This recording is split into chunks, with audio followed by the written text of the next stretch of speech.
Mauricio Canales. Continuamos con la jornada de enriquecimiento espiritual titulada El bautismo diario del Espíritu Santo en su etapa de consolidación. Estamos leyendo el libro Los Hechos de los Apóstoles de la autora Elena de White. Día 3. La preparación de los 12. Para continuar su obra, Cristo no escogió la erudición o la elocuencia del Sanedrín judío o el poder de Roma. Pasando por alto a los maestros judíos que se consideraban justos, el artífice maestro escogió a hombres humildes y sin letras para proclamar las verdades que debían llevarse al mundo. A esos hombres se propuso prepararlos y educarlos como directores de su iglesia. Ellos, a su vez, habrían de educar a otros y enviarlos con el mensaje evangélico. Para que pudieran tener éxito en su trabajo, iban a ser dotados con el poder del Espíritu Santo. El evangelio no había de ser proclamado por el poder ni la sabiduría de los hombres, sino por el poder de Dios. Durante 3 años y medio, los discípulos estuvieron bajo la instrucción del mayor maestro que el mundo ha conocido. Mediante el trato y la asociación personales, Cristo los preparó para su servicio. Día tras día, caminaban y hablaban con Él.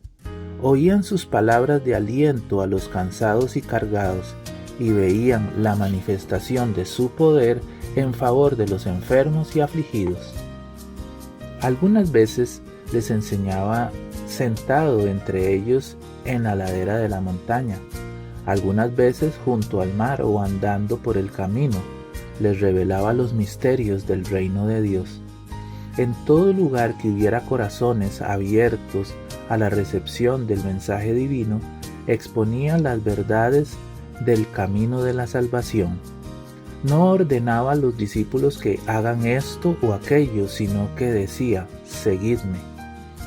En sus viajes por el campo y las ciudades, los llevaba consigo para que pudieran ver cómo enseñaba a la gente. Viajaban con él de lugar en lugar, compartían sus frugales comidas y como él algunas veces tenían hambre y a menudo se sentían cansados. En las calles atestadas, en la ribera del lago, en el desierto solitario, estaban con él. Lo veían en cada fase de la vida. Al ordenar a los 12, se dio el primer paso en la organización de la iglesia que después de la partida de Cristo habría de continuar su obra en la tierra. Respecto a esta ordenación, el relato dice: después subió al monte y llamó así a los que él quiso y vinieron a él. Designó entonces a 12 para que estuvieran con él, para enviarlos a predicar. Marcos 3, 13 y 14. Contemplemos la impresionante escena. Miremos a la majestad del cielo rodeada por los 12 que había escogido. Está por apartarlos para su trabajo.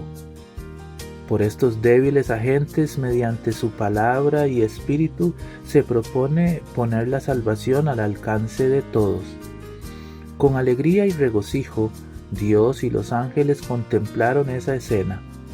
El Padre sabía que la luz del cielo habría de irradiar de estos hombres, que las palabras habladas por ellos como testigos de su Hijo repercutirían de generación en generación hasta el fin del tiempo. Los discípulos estaban por salir como testigos de Cristo para declarar al mundo lo que habían visto y oído de Él.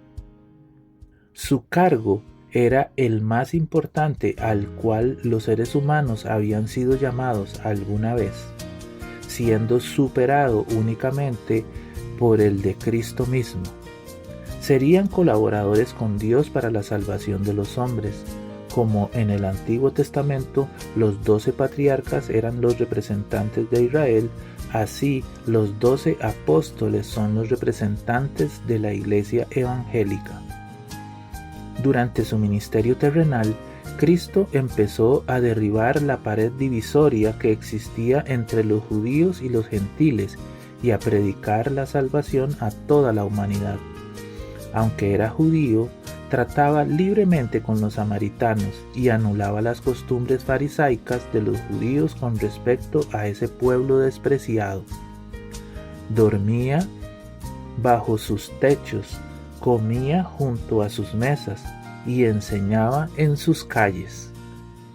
El Salvador anhelaba exponer a sus discípulos la verdad concerniente al derribamiento de la pared intermedia de separación entre Israel y las otras naciones, la verdad de que los gentiles eran coherederos con los judíos y copartícipes de la promesa en Cristo Jesús por medio del Evangelio.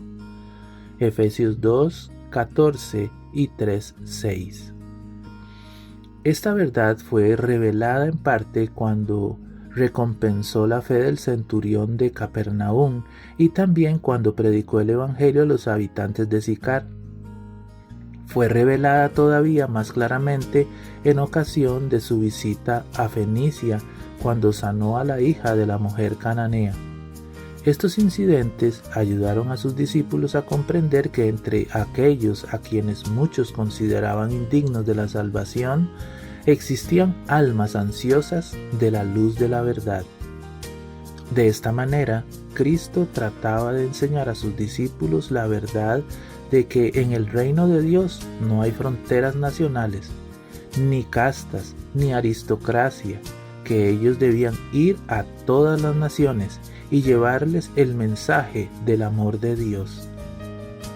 Pero solo más tarde comprendieron ellos en toda su plenitud que Dios de una sangre ha hecho a todo el linaje de los hombres para que habitasen sobre toda la faz de la tierra, y les ha prefijado el orden de los tiempos y los límites de su habitación, para que busquen a Dios, si en alguna manera palpando puedan hallarlo, aunque ciertamente no está lejos de cada uno de nosotros.